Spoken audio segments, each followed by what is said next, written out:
지난주 중반을 넘으면서 주가의 상승이 조금씩 좀 약해지고 있는 게 아닌가라는 그 감이 좀 듭니다. 미국 같은 경우에는 사상 최고치를 뚫고 난 이후에도 주가가 시원하게 상승하거나 이러지 않는 모습이 나오고 있고요.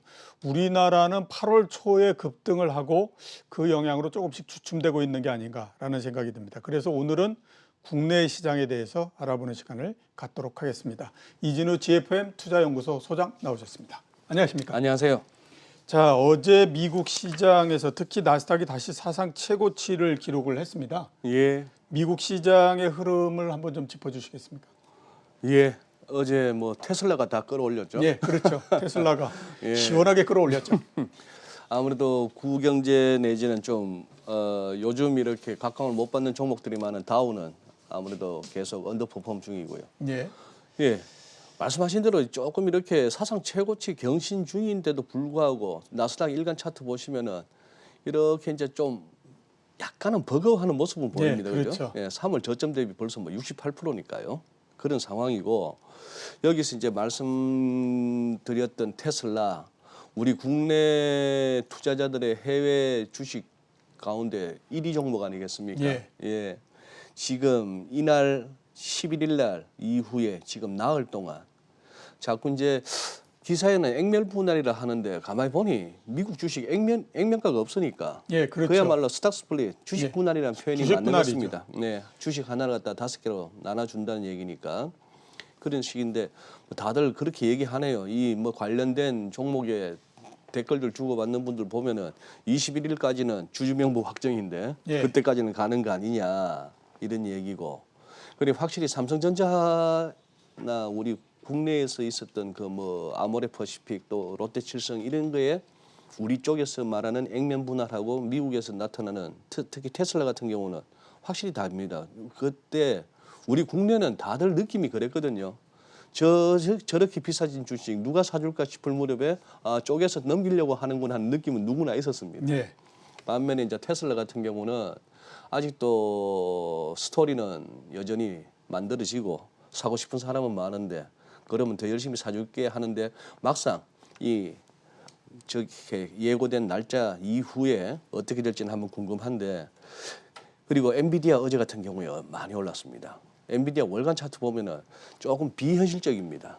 예. 예, 비현실적인데 뭐 실적 기대감 그리고 무슨 또 M&A 소식 나오고 해서 어제 하루만 6.7% 오르는 그런 종목인데 지금 뭐 이런 종목들에게 있어서 뭐 기술적 분석은 안 통하는데 그러나 이 말씀을 드려야 되겠습니다.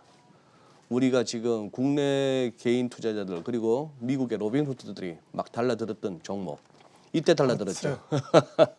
파산보호 신청했던 허츠, 그렇죠. 예. 예, 렌트카 업체였죠. 그때가 6배가 올랐던가 했었죠. 5월 26일 날 종가가 56센트였습니다. 예. 56센트 하던 놈이 5불 53센트 샀는데 장중에는 6불도 넘었었고요. 거의 10배 넘었죠. 10배가 훨씬 더 넘는 거네요. 맞습니다. 뭐 거래일로 따지면 열흘도 안 됐을 겁니다.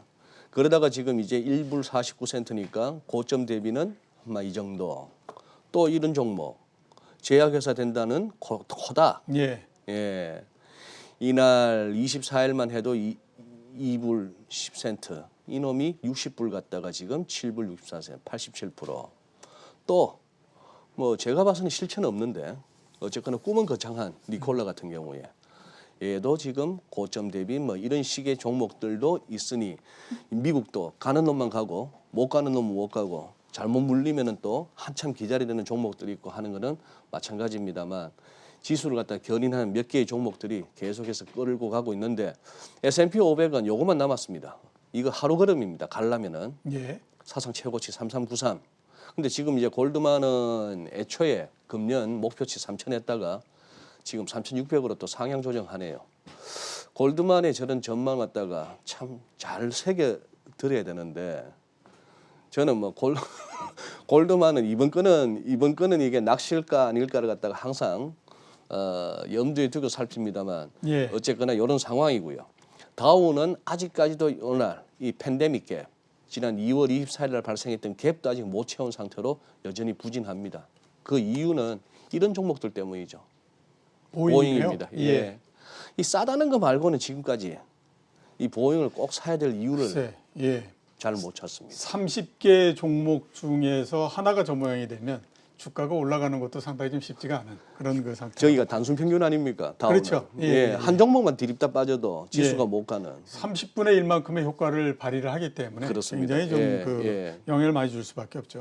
자, 앞에서 말씀하셨던 것처럼 21일까지 테슬라의 이 주주 명부가 폐쇄가 되기 때문에 네. 21일까지 상승할 거다. 특히 주식 분할 때문에 이런 얘기들을 많이 합니다. 우리의 경우를 보면 주식 분할이 과연 그 주가를 끌어올리는 역할을 했느냐. 그 다음에 또 우리가 그 투자론의 그 정석으로서 우리 보면 네. 결국 주식을 쪼갰을 뿐이지 기업의 내용이 좋아지는 건 아니지 않느냐. 기업 가치는 전혀 뭐 예, 이런 얘기를 많이 할 수 있는데 이게 과연 재료가 될까요? 어떻게 보십니까?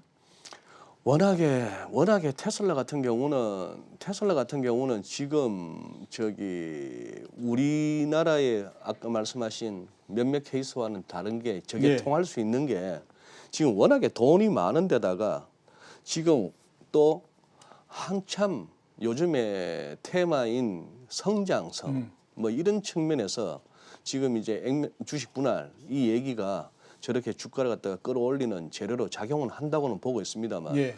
속도에 있어서는 여전히 지금 뭐 유동성 저항에서 나타나고 있는 좀 급하다 하는 느낌은 분명 지울 수가 없습니다.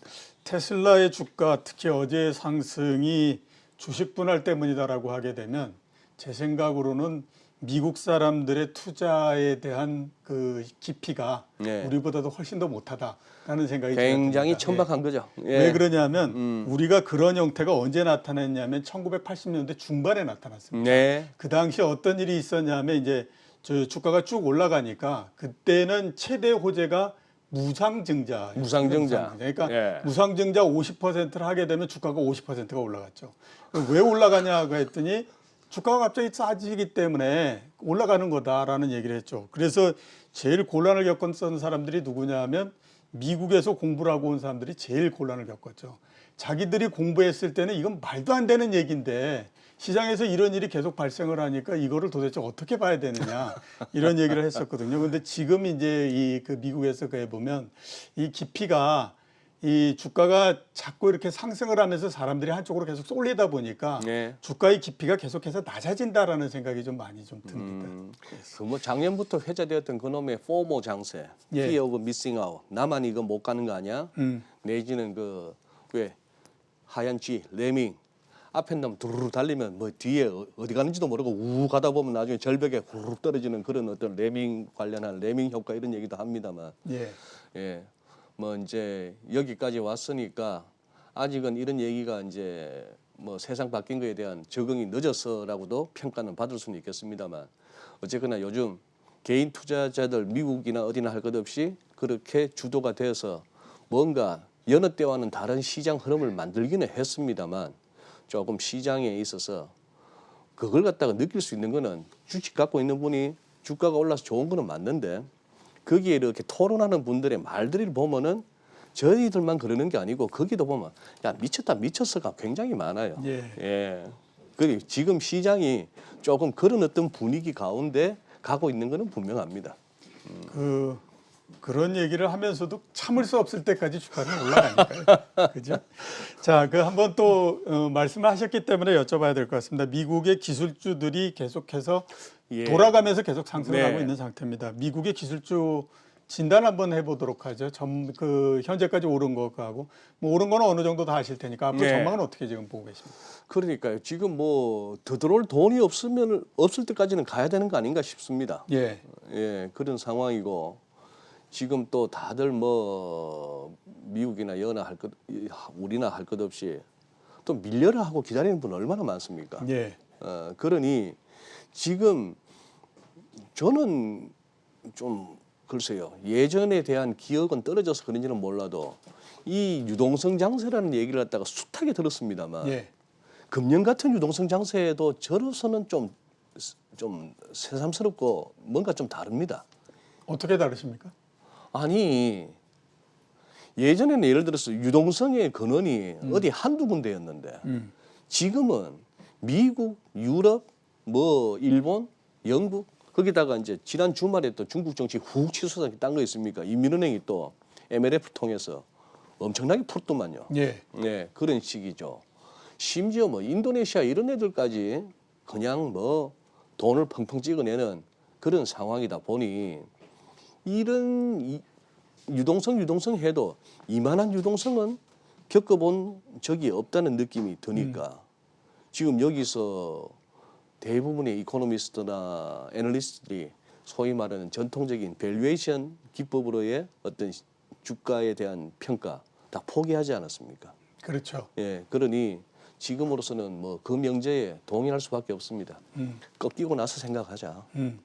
뭐 어디서 멈출지를 갖다가 뭘 자꾸 맞추려고 하느냐. 예. 예, 그런 생각을 하게 됩니다. 그런데 오늘만 하더라도 마찬가지 아닙니까? 미국 뭐 연휴 동안의 흐름 봐서 나쁘지 않은데도 불구하고 초반에 시작했는데 우리 코스피나 코스닥이 또 이렇게 또 이게 장막판까지 어떻게 될지는 모르겠으나 한 가지 분명한 거는 우리가 3월 중순 이후부터 봤던 그냥 오르고 밀리면 또 장중에 바로 올라오고 하던 그 장에서는 조금 이제 힘이 딸리는 거는 볼끝이 좀 무뎌진다 할까. 그렇죠. 예. 예. 그런 느낌은 듭니다. 글쎄 이게 유동성 장세라고 하는 것이 돈으로 밀어붙이는 거기 때문에 네. 계속해서 이렇게 그 모멘텀이 약해지니까 상승의 모멘텀이 약해지지 않고 계속 쭉 가는 동안에는 쭉 올라갈 수 있는데 이게 유동성 장세라고 하는 것이 그렇게 길지 않고 변동성이 심한 장세이기 때문에 그런 것들은 조금 좀 이제는 좀 감안을 하셔야 되는 게 아닌가라는 생각이 저는 이 좀 뭐 하루에 들어오는 재난 문자가 몇 통입니까? 예. 갑자기. 이런 것도 감안은 해야겠죠. 예, 그렇겠죠. 자, 좀 전에 말씀을 하셨으니까 한번 여쭤보도록 하겠습니다. 하루에 정말 들어오는 재난 문자가 굉장히 많습니다. 그만큼 보면 국내 시장에 예. 대한 우려도 이제 보면 코로나19 때문에 여태까지 굉장히 청정한 곳이었다라고 예. 우리가 이제 자체적으로 생각을 했다가 이제 특히 지난주를 지나면서부터 조금 이거 3월 달이 재현되는 거 아니야? 이런 생각을 하게 됐는데요. 예. 이런 상황이 국내 시장에 어떤 영향을 미칠 거라고 보십니까?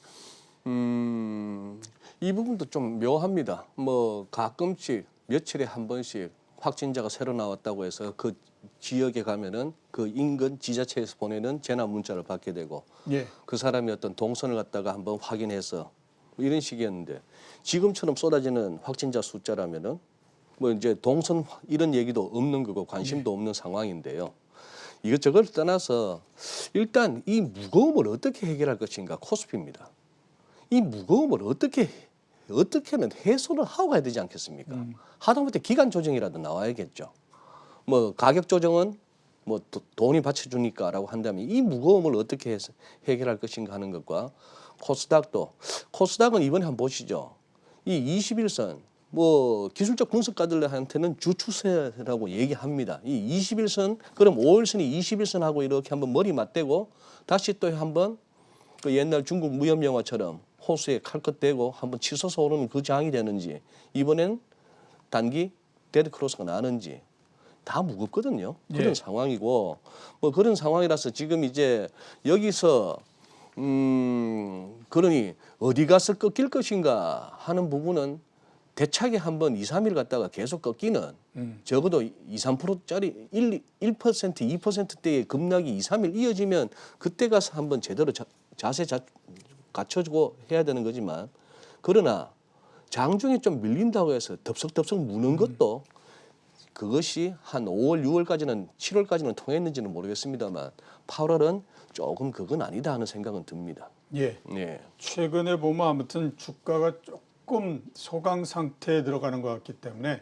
그동안에 했던 것처럼 그냥 이렇게 장중에 밀리면 다시 사서 올려서 맨 마지막 끝날 때는 굉장히 높은 가격으로 끝나고 이런 패턴이 약간 약해질 수도 있다라고 하는 부분들을 조금 좀 감안을 하셨으면 하는 생각이 좀 듭니다. 예. 자, 오늘 이렇게 나와주셔서 대단히 감사합니다. 예, 고맙습니다. 지금까지 이진우 GFM 투자연구소 소장이셨습니다.